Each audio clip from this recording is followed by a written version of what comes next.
అందరికీ నమస్కారం. అందరు ఎలా ఉన్నారండి? నేనైతే బాగున్నాను. మీరు కూడా బాగుండాలని ఆశిస్తూ ఉన్నాను. చాలామంది మార్కెట్‌లో దొరికే బియ్యం కంటే రైతుల వద్ద నుంచి ఈ వడ్ల బస్తాలు కొనుక్కొని, వాటిని మిల్లు పట్టించుకొని, మరి ఒకేసారి 10 బస్తాలు, 5 బస్తాలు పట్టించుకొని ఆ బియ్యాన్ని నిల్వ ఉంచుకోవడం జరుగుతుంది.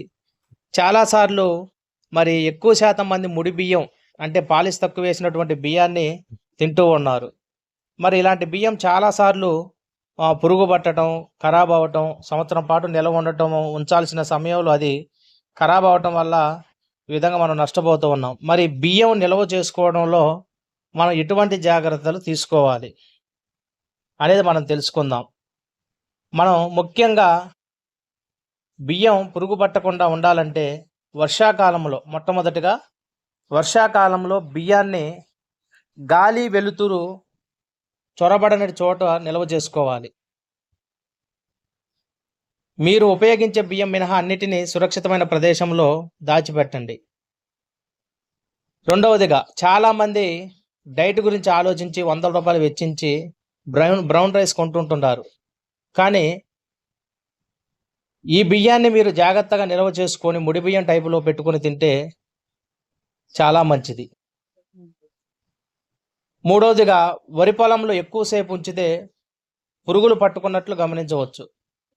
ధర పెట్టి కొన్న బియ్యాన్ని పారేయడం ఎవరికి ఇష్టం ఉంటుంది చెప్పండి? కాబట్టి మీరు బియ్యాన్ని కాపాడడానికి సింపుల్ ట్రిక్స్ తెలుసుకోవాలి. బియ్యాన్ని పొడి ప్రదేశంలో ఉంచండి. అధిక తేమ, తడిగా ఉన్న ప్రదేశాల్లో, సూర్యరశ్మి తగిలే ప్రదేశాల్లో బియ్యం నిల్వ చేయవద్దు. బియ్యాన్ని డబ్బాల్లో నిల్వ ఉంచినట్లయితే అది గాలి జొరబడకుండా ఉండటం ముఖ్యం. మీరు సంచిలో నింపిన బియ్యాన్ని కూడా ఫ్రిడ్జ్లో ఉంచవచ్చు. వర్షాకాలంలో వరిలో పురుగులు ఎక్కువగా పట్టుకుంటాయి. కీటకాల నుంచి బియ్యాన్ని రక్షించడానికి కొన్ని ఆకులు అంటే వేపాకులు, బే ఆకులను కలిపితే బియ్యం ఖరాబ్ అవ్వకుండా ఉంటుంది. బియ్యం సంచి లేదా కూజా పక్కన బియ్యం సంచి పక్కన ఇటువంటి మసాలా దినుసులు కానీ, జీలకర్ర, కొత్తిమీర వంటి వేడి మసాలా దినుసులు కానీ, సువాసన ఇచ్చేటటువంటి వాటిని బియ్యం పక్కన ఎట్టి పరిస్థితులు ఉంచకూడదు. ఆ విధంగా ఉంచినట్లయితే బియ్యం పురుగు పట్టే అవకాశం ఉంది. బియ్యం ఇంకా ఎక్కువ కాలం నిల్వ ఉండాలంటే వాటిని ఎండలో పెట్టండి. ఎండలో కొంచెం ఒకరోజు మనం ఒక 5 మంది కట్టలు కానీ, ఒక 5 క్వింటాలు కానీ బియ్యాన్ని మనం ఒకేసారి పట్టించుకుంటే వాటిని ఎండలో ఒక రోజల్లా పూర్తిగా డ్రై అయ్యేటట్లుగా ఆరబెట్టిన తర్వాత దాన్ని మళ్ళీ నిల్వ చేయండి. ఇలా చేస్తే చాలా కాలం పాటు బియ్యం ఖరాబ్ అవ్వకుండా ఉంటుంది.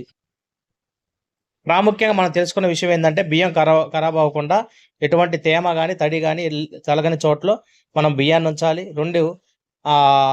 ఏదైనా ఒక డబ్బాలో పోస్తే దాంట్లో కూడా గాలి చొరబడకుండా అట్లా బియ్యాన్ని నిల్వ చేసుకోవచ్చు.